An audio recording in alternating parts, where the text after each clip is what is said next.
Ada masa ketika kita berlutut dalam doa, tangan terangkat tinggi, bibir bergetar menyebut nama Allah, tapi langit terasa bisu. Seakan-akan doa kita memantul kembali, jatuh ke tanah, lalu hampa. Hari berganti, malam berlalu, tahun demi tahun, dan pertolongan yang kita harap tidak kunjung tiba. Hati kita pun berbisik dengan getir. Apakah Allah mendengar? Mengapa tak ada jawaban? Inilah kelelahan yang tidak terlihat oleh mata, tetapi menggerogoti jiwa. Sebuah kelelahan menunggu ketika hati berjuang antara iman dan putus asa. Imam Al-Ghazali pernah berkata, "Jangan engkau kira keterlambatan jawaban adalah bentuk penolakan. Allah mungkin menunda karena Dia tahu kapan waktu yang paling tepat bagi hambanya." Namun, betapapun bijaknya kata-kata ini, kita tetap manusia. Kita merasa lelah, kita merasa hancur. Kelelahan menunggu adalah ujian yang paling sunyi. Tidak ada yang bisa melihatnya kecuali Allah. Allah berfirman, apakah manusia mengira bahwa mereka akan dibiarkan hanya dengan mengatakan, kami telah beriman, dan mereka tidak akan diuji? Quran Surah Al-Ankabut ayat 2. Menunggu itu sendiri adalah ujian. Dan seringkali, ujian ini lebih berat daripada kesulitan itu sendiri. Kita sering terjebak dalam pandangan bahwa pertolongan Allah adalah sesuatu yang harus segera terlihat, seperti cahaya yang datang menembus kegelapan. Tetapi para filsuf Islam mengajarkan kita bahwa pertolongan Allah tidak selalu hadir dalam bentuk nyata. Al-Farabi menulis dalam risalahnya bahwa kebahagiaan sejati bukan terletak pada terpenuhinya keinginan kita, melainkan pada kesanggupan jiwa untuk beradaptasi dengan kehendak ilahi. Dengan kata lain, mungkin pertolongan Allah sudah datang, hanya saja Ia tidak hadir dalam rupa yang kita bayangkan. Kita berharap kesulitan berakhir, tetapi Allah memberi kita kekuatan menanggungnya. Kita ingin masalah selesai, tetapi Allah memberi kita ketabahan untuk hidup bersamanya. Pertolongan itu tidak pernah hilang hanya mata, hati kita yang buta oleh harapan yang sempit. Rasulullah bersabda, ketahuilah, kemenangan itu bersama kesabaran, jalan keluar itu bersama kesulitan, dan sesungguhnya bersama kesulitan ada kemudahan. Hadis riwayat Tirmidzi. Betapa sering kita melupakan bahwa kemenangan selalu lahir dari sabar. Pertolongan itu sudah bersama kita, bahkan sebelum doa kita selesai terucap. Namun yang paling berbahaya ketika menunggu bukanlah panjangnya waktu, tetapi pertarungan batin dengan emosi kita sendiri. Putus asa, marah, iri, benci, kecewa, semua itu adalah racun yang perlahan membunuh iman. Ibnu Sina menulis dalam Filsafat Jiwa, hawa nafsu yang tidak terkendali adalah penjara bagi akal, dan penjara bagi hati yang ingin tenang. Maka ketika kita membiarkan emosi merajalela, kita sesungguhnya telah mengurung diri kita sendiri. Kita lelah, bukan semata karena lamanya menunggu, tetapi karena hati kita dipenuhi api yang menghanguskan. Kita merasa hampa karena pikiran kita dikuasai bisikan setan yang menumbuhkan rasa tidak percaya. Allah berfirman, dan janganlah kamu berputus asa dari rahmat Allah. Sesungguhnya tiada yang berputus asa dari rahmat Allah kecuali kaum yang kafir. Quran Surah Yusuf ayat 87. Maka mengendalikan diri adalah bentuk pertolongan itu sendiri. Allah sedang mengajari kita menjadi manusia yang lebih dalam, lebih kuat, dan lebih murni. Dalam tradisi filsafat Islam, menunggu bukan sekadar pasif. Ia adalah latihan spiritual. Menunggu adalah sekolah ketabahan, tempat jiwa ditempa menjadi baja. Seperti kata Jalaluddin Rumi, janganlah engkau tergesa-gesa, semua yang engkau cari sedang mencari jalan untuk datang kepadamu. Kalimat itu tampak sederhana, tetapi memiliki kedalaman luar biasa. Kita sering merasa hanya kita yang mengejar doa, hanya kita yang mengejar pertolongan, padahal pertolongan itu pun sedang mencari kita hanya saja. Ia berjalan dalam ritme Allah, bukan ritme kita. Menunggu berarti belajar menyesuaikan diri dengan tarian semesta. Kita bukan pengendali, kita hanyalah bagian dari arus takdir. Dan dalam menyerahkan diri kepada arus itulah, kita menemukan kedamaian. Setiap kegelapan memiliki pelajaran. Ibnu Arabi menulis, ketika Allah menutup pintu bagimu, itu adalah tanda bahwa Dia ingin engkau mencari jalan lain yang lebih dekat kepadanya. Lelah menunggu sesungguhnya adalah jalan menuju kesadaran yang lebih tinggi. Dari rasa hancur, kita belajar arti ketergantungan sejati. Dari rasa kecewa, kita belajar arti ikhlas. Dari rasa putus asa, kita belajar menemukan cahaya yang tidak terlihat oleh mata. Allah berfirman, barang siapa bertakwa kepada Allah, niscaya Dia akan memberikan jalan keluar baginya dan memberinya rezeki dari arah yang tidak disangka-sangka. Dan barang siapa bertawakal kepada Allah,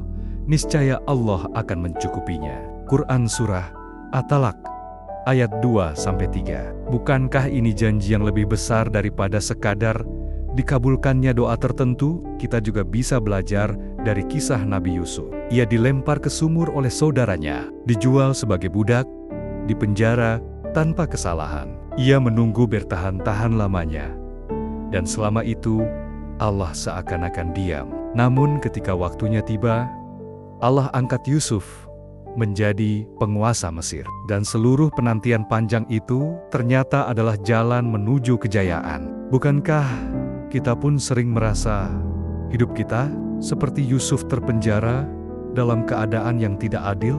Namun, bila Yusuf mampu menunggu tanpa kehilangan iman, mengapa kita tidak? Kita juga teringat Nabi Yunus. Beliau berada dalam perut ikan paus, kegelapan laut, kegelapan malam, dan kegelapan perut ikan. Tidak ada jalan keluar, tidak ada harapan. Namun dari kegelapan itu, lahirlah doa yang abadi. El, Il, Ha'il, Anta, Sabah, Naka'in, Kuntuminazet, Lim, N. Quran Surah Al-Anbiya, ayat 87. Doa itu menjadi cahaya. Dari kegelapan yang paling pekat, lahirlah pengakuan terdalam, dan Allah mengeluarkannya dari perut ikan, membuktikan bahwa bahkan dari kegelapan terdalam, pertolongannya bisa hadir. Begitu pula dengan kita. Mungkin hidup kita dipenuhi kegelapan, kegagalan, sakit, kehilangan, kehancuran. Namun justru dalam gelap itulah cahaya iman bisa menyala paling terang. Ibnu Arabi berkata, kegelapan adalah rahim bagi cahaya. Jangan takut padanya, karena dari situ lahir kebangkitanmu. Kelelahan menunggu sering membuat kita merasa sendiri. Kita merasa hanya kitalah yang menderita. Hanya doa kitalah yang tak didengar. Tetapi, jika kita melihat sekeliling, kita akan sadar. Setiap jiwa memiliki penantian masing-masing. Seorang ibu menunggu anaknya yang sakit sembuh. Seorang ayah menunggu rezeki yang cukup untuk keluarganya. Seorang pemuda menunggu pintu jodoh terbuka. Seorang bangsa menunggu keadilan di tanahnya. Kita semua menunggu. Dan di dalam penantian kolektif ini, ada pelajaran besar.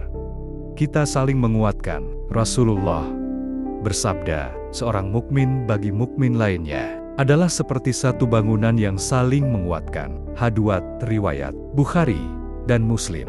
Imam Ja'far Ash-Shadiq menambahkan, kesabaran itu ada 3. Sabar atas ketaatan, sabar atas maksiat, dan sabar atas musibah.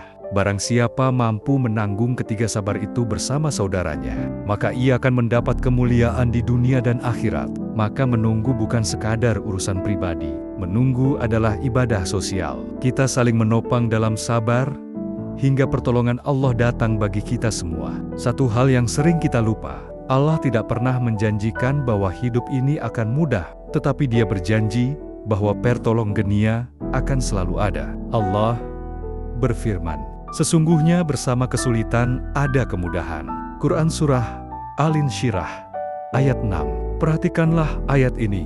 Allah tidak berkata, sesudah kesulitan ada kemudahan, tetapi bersama. Itu berarti, bahkan saat kita sedang tenggelam dalam masalah, kemudahan itu sudah berjalan berdampingan dengan kita. Kita hanya belum melihatnya. Pertolongan Allah bukanlah janji kosong di ujung jalan. Pertolongan itu adalah tenaga yang membuat kita masih mampu melangkah meski lutut gemetar. Ia adalah harapan kecil yang membuat kita tetap hidup meski hati remuk. Ibnu Qayyim berkata, Ketika Allah menghendaki kebaikan pada hambanya, Dia akan memberinya ujian. Karena dengan ujian itulah Allah mengangkat derajatnya, membersihkan dosanya, dan memperkuat hatinya. Maka pertolongan yang sejati adalah Allah menjadikan kita kuat meski kita merasa lemah. Saudaraku, mari kita renungkan bersama. Betapa banyak malam yang telah kita lalui dengan air mata. Betapa banyak doa yang terasa hampa.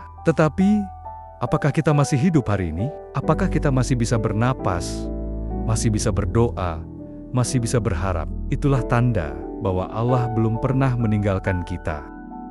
Menunggu pertolongan Allah memang melelahkan, bahkan bisa menghancurkan. Namun justru dalam kehancuran itulah Allah membangun kita kembali lebih kokoh, lebih dalam, lebih beriman. Jangan biarkan emosi merusakmu. Jangan biarkan kecewa membunuhmu. Biarkanlah penantian ini menjadi ladang pahala, menjadi ruang meditasi spiritual, menjadi jalan menuju kedekatan dengan Allah. Seperti kata Rumi, luka adalah tempat cahaya masuk. Maka biarkanlah luka penantianmu menjadi celah, tempat cahaya Allah menyinari hatimu. Konon, dalam kisah para sufi, ada seorang pengelana yang berkelana mencari pertolongan Allah.